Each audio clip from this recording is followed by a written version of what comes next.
¿Cómo están?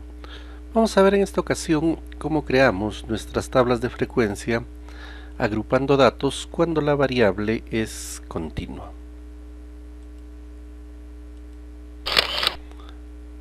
Recordemos que una variable cuantitativa continua es una variable cuyos datos se obtienen por medición y en general están dentro de los números reales.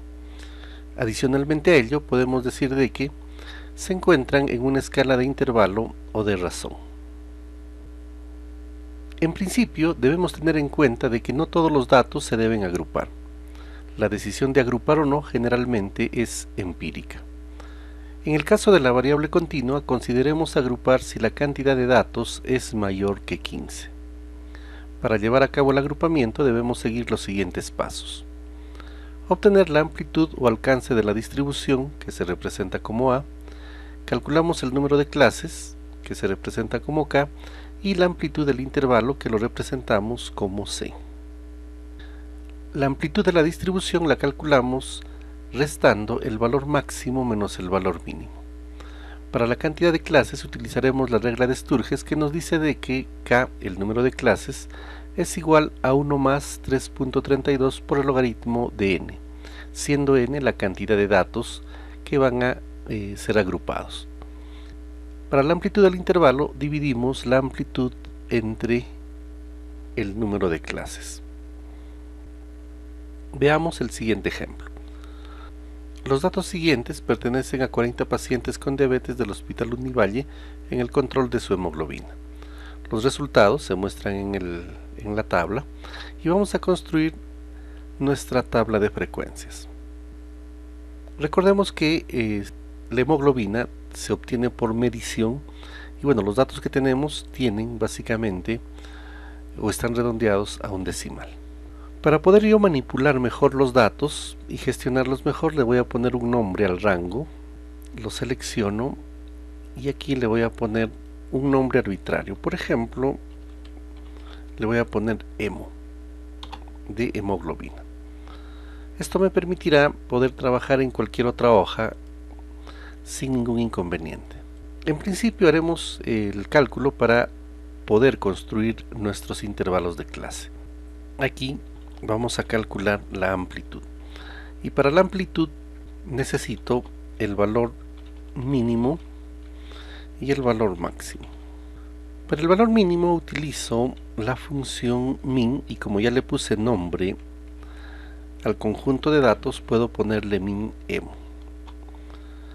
El valor mínimo es 4 y el valor máximo utilizaré la función max 9.8.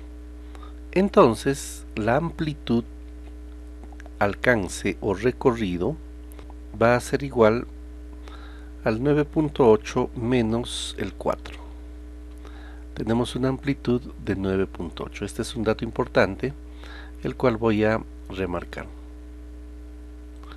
Seguidamente vamos a calcular el número de clases. Para el número de clases mencionábamos utilizar la regla de Sturges. Entonces diremos que el número de clases va a ser igual a 1 más 3.32 por el logaritmo de n y sabemos que tenemos 40 datos, 40 mediciones. Aquí tenemos 6.3188. Recordemos que el número de clases es básicamente el número de filas que yo voy a tener en mi tabla de frecuencias y no podría ser un número con decimales. Por ello que el redondeo es importante para el número de clases y siempre vamos a redondear al entero superior.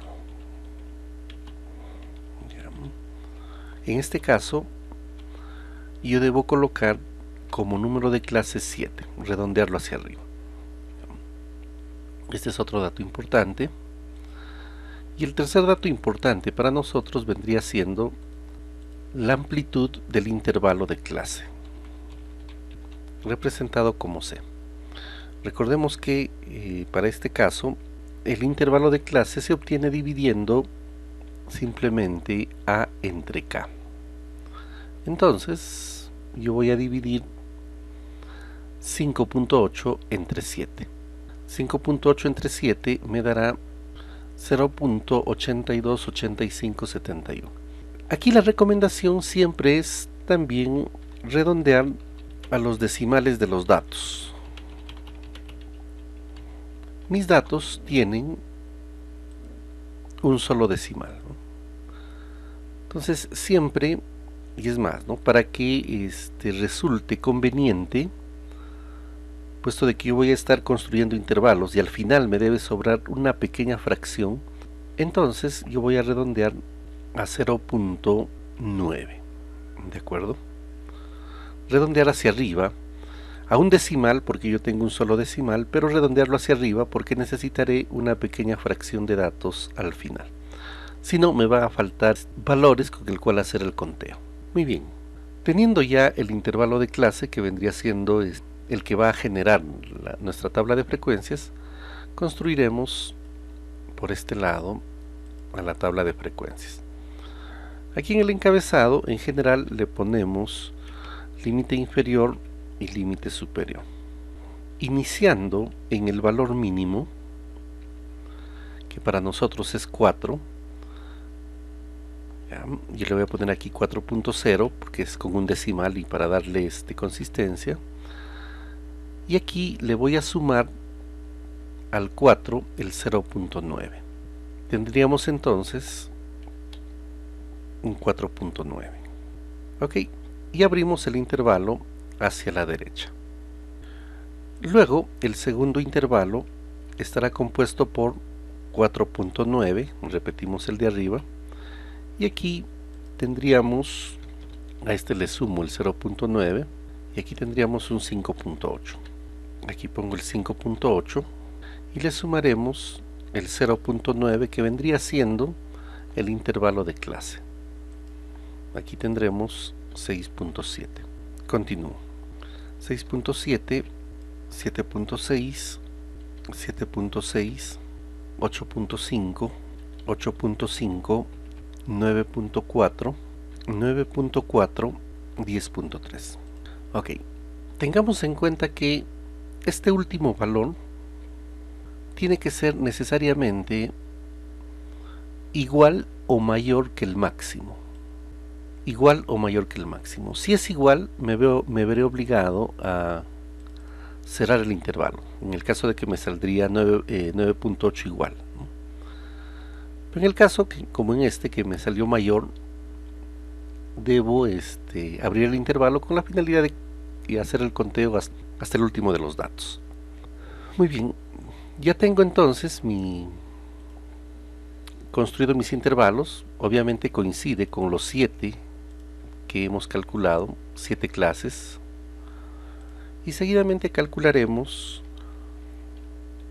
lo que llamamos la marca de clase. La marca de clase, la semisuma de los intervalos. Aquí voy a poner, para mi facilidad, el 4 más 4.9 dividido entre 2. Ahí tengo un 4.45. Está bien si tengo un decimal más, ¿no? No hay problema porque es básicamente producto de la división. Aquí el 4.9 más el 5.8 entre 2. Ahí sí, un 5.35. Por aquí tengo un 5.8 más el 6.7 dividido entre 2. Aquí ya tengo básicamente un determinado, fíjense, un determinado patrón creado, porque siempre las distancias entre las marcas de clase vienen siendo iguales, por ello que puedo continuar añadiendo las diferencias. Yo sé que hay una diferencia de 0.9, que es el mismo que el intervalo de clase. Entonces al 6.25 le voy a sumar 0.9. Acá me saldría un 7.15, le sumo el 0.9, un 8.05, un 895 y finalmente un 985. Seguidamente procederemos a hacer los conteos, que vamos a representar a través del FI. Para hacer conteos de intervalos utilizamos la función contar si conjunto. Entonces aquí yo voy a colocar un contar si conjunto del rango de datos que yo tengo, al cual hemos puesto emo, y el criterio, ahí el punto y coma, porque mi computadora indica de que estoy utilizando puntos y comas para separar las listas. Recordemos que si vuestra computadora indica comas, debemos ponerle comas. El criterio entre comillas, mayor o igual que 4. Para el lado derecho vuelvo a colocar el nombre de los datos, emo, y su criterio, entre comillas, menor que 4.9. En el caso de el intervalo inferior, utilizo el mayor o igual porque contendría el 4, y en el caso del límite superior, el 4.9, porque no está contenido en este intervalo. ¿Okay? Ahí tenemos uno solo. Puedo copiar mi fórmula para solamente modificar al 4.9 y al 5.8.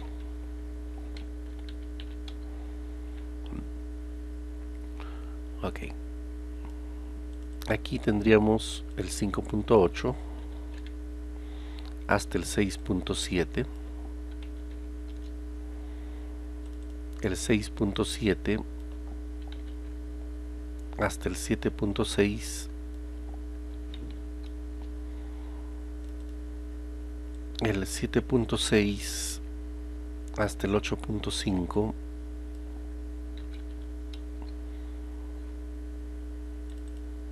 el 8.5 hasta el 9.4 y finalmente el 9.4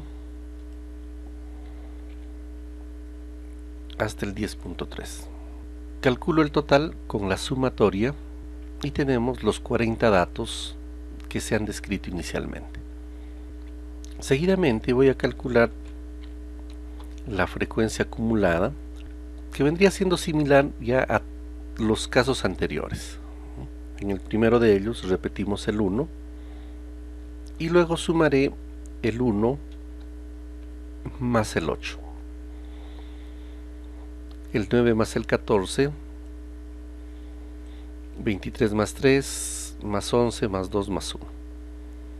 Sabemos que la última frecuencia acumulada debe ser igual al total. Para la frecuencia relativa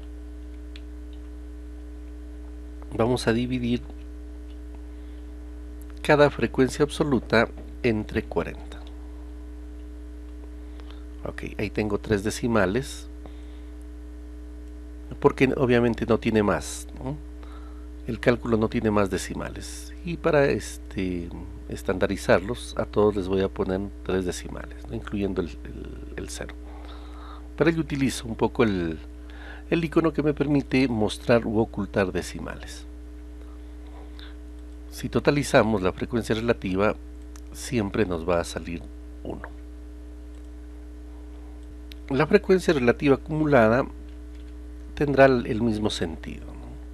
El primero se repite y luego estaré sumando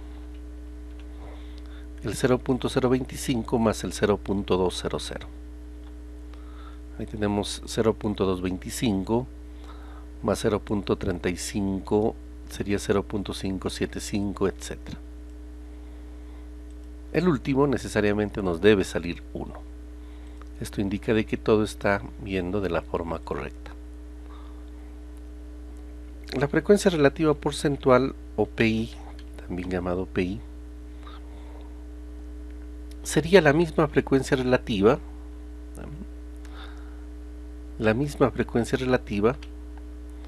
solo que voy a aprovechar del formato porcentual. Acá tengo 3%. Inclusive aquí yo le añado un decimal para que me tenga, para que me muestre el 2.5%. ¿Está? Que sumando me va a dar el 100%. Finalmente, la frecuencia relativa porcentual acumulada, o PI mayúscula, lo calcularemos exactamente igual que en la frecuencia relativa. Es la misma que la frecuencia relativa acumulada, es la misma, con el formato porcentual.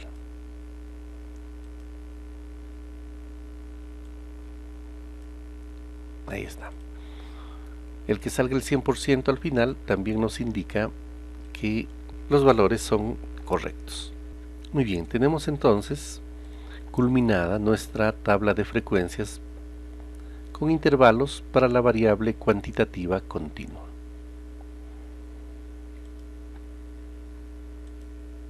Algunos detalles que debemos recordar. Mientras menos clases se elijan, más simple se vuelve la distribución de la muestra agrupada, aunque se pierda más información, ya que los valores muestrales originales dejan de aparecer explícitamente.